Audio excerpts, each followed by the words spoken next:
These are the Tarot and Oracle forecasts for the month of November 2018. They have a look at the broad energies, the overarching energies that will touch on most of your lives in some way or another, most likely. It could tell the entire story or not. So if you'd like a personal or private reading, or that incredible soulmate reading, or even to subscribe to the weekly heads-up readings for your star sign, they're very affordable, please go to the website. The links will show in the box below. Scorpio, we're going to start with your relationship reading, move on to your success reading, and finish up with your happiness reading. Right, for your relationships, what you can see here is that you have the Romance Angel cards, 4 of them, and 1 from a tarot deck. I will read what it says on each Romance Angel card, but there's more to the story than what is the literal meaning on the card, because it's in a spread and because you have a tarot card and the messages that come with it. So, the Free Yourself card says it's time to take back control of your life. The Flirt says extend your light-hearted energy to others. Playfulness says to recapture romance, allow your inner youthful spirit of fun to shine. Engagement says your love life is ascending to a higher level of commitment. And then you get the Four of Earth. What is interesting here is there's a distinct feeling. I'm going to start with a tarot card. I usually read the Romance Angel cards, the story there first. But that tarot card is all about doing hard work to hold something together, to hold it up. You feel as if you've been the pillar that holds up something. Can you see in that card how that being is holding up the pillars? Look at the bee. The bee is a symbol of hard work, isn't it? And look, it's this creature, whatever this person being is, has got blood on their hands and on their arm. They've been working hard. It's been blood, sweat and tears. And perhaps relationships have been that for you lately. You have felt they have been very, very hard work. What happens in November is you free yourself of either literally a relationship that has been hard work, or figuratively speaking, the hard work in the relationship just eases off, lessens away. You either decide you're not putting that much effort anymore, or you're not going to take it that seriously. You're going to take a far more light-hearted attitude, because that definitely comes through for everybody. Whether it is that you leave a relationship that is just too heavy going, or you get freed from a relationship that was burdening you in some way, okay? And you're going to welcome this. It'll be welcome. And you actually engage either with someone new, so you're now finally getting out. Perhaps you separated a while ago, perhaps you divorced a while ago, and now the last of that burden is actually disappearing from your life. You actually get to extend light-hearted, flirting, playful energy with somebody new.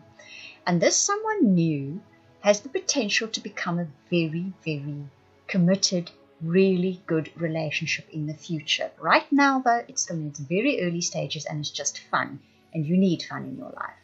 This applies if you're in a committed partnership or relationship where the heaviness of it, the burdensomeness, can I say that?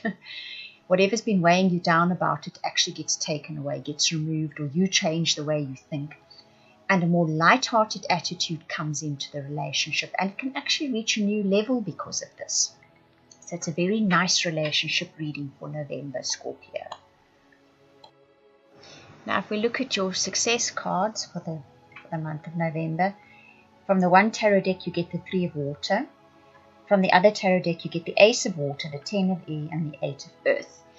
Now, for those of you that know your tarot cards fairly well, you're going to see a definite theme emerging for Scorpio in November. And it's letting go of the ties that bind. That is a sort of a sentence I kept getting for you. The ties that bind, let go. Letting go of the ties that bind you. You'll see in that 3 of Water. And you see how she's got all those things tying her. And water cards are about emotions. Emotionally, something is going to let go of you, or you're going to let go of it. Something that has been holding you back, holding you down, making you feel tied down. Can you see how free and content she looks? The bindings are still there, but they're not holding her down any longer. So it's a very, very important distinction, that. So whatever it is what that was tying you down doesn't just evaporate into thin air. it doesn't hold you down any longer. You are free of whatever was tying you down. The Ace of Water says you then get your feelings flow free again. You can feel happy again. You can feel content again. You can feel unburdened again. In that 10 of Air card, can you see how she's, if you take a close look, she's blowing those feathers into the air. It's as if you can take this deep breath in life and blow it out, and it blows out feathers. So it's very light feeling. Something has been burdening you, and you get to let go of it. It could possibly be a shift.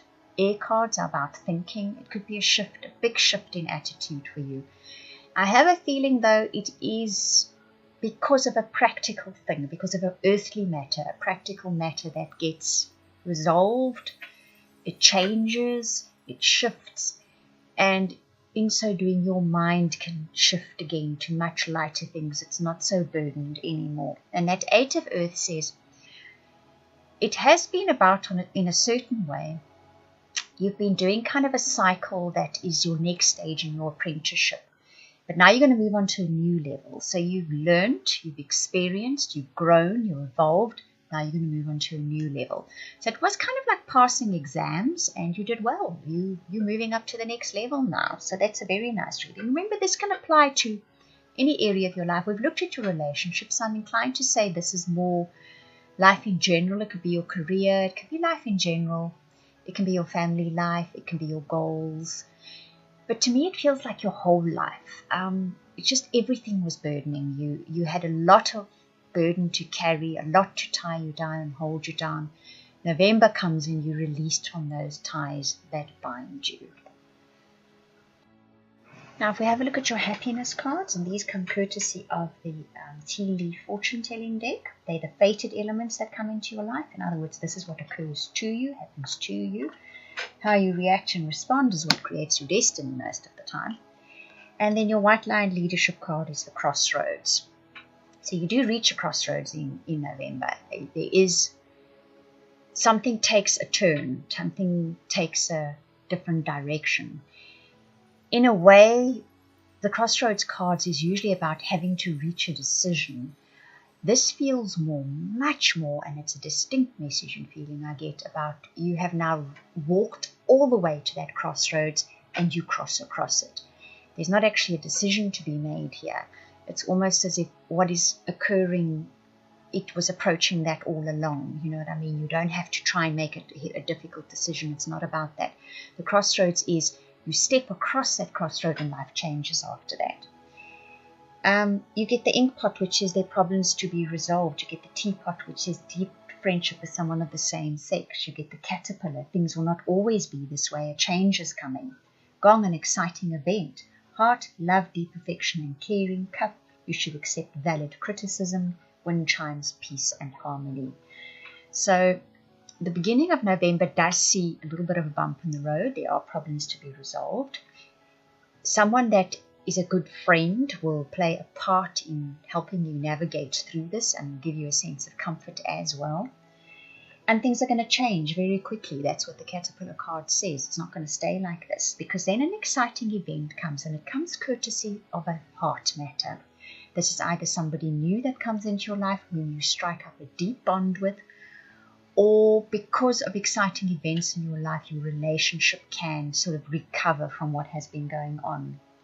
Someone is going to be a little bit unhappy about a situation in your life or offer you advice in life. Listen to what they got to say, because once you've sort of worked through what that is, that's when peace and harmony follows. There's a little note of discord, I feel, tiny. It's tiny towards the end of the month because of the way everything evolves. Listen to it, because there is a peaceful resolution to this. Don't just wipe it away or ignore the person.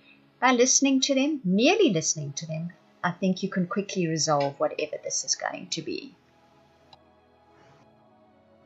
Right, I hope you enjoyed that reading. If you would like a personal private reading, I'm just going to repeat again, or that amazing soulmate reading, please contact me via the links in the description box below. You can either email or go to the website and book or purchase a reading. I want to thank you for watching, listening, commenting, liking and subscribing.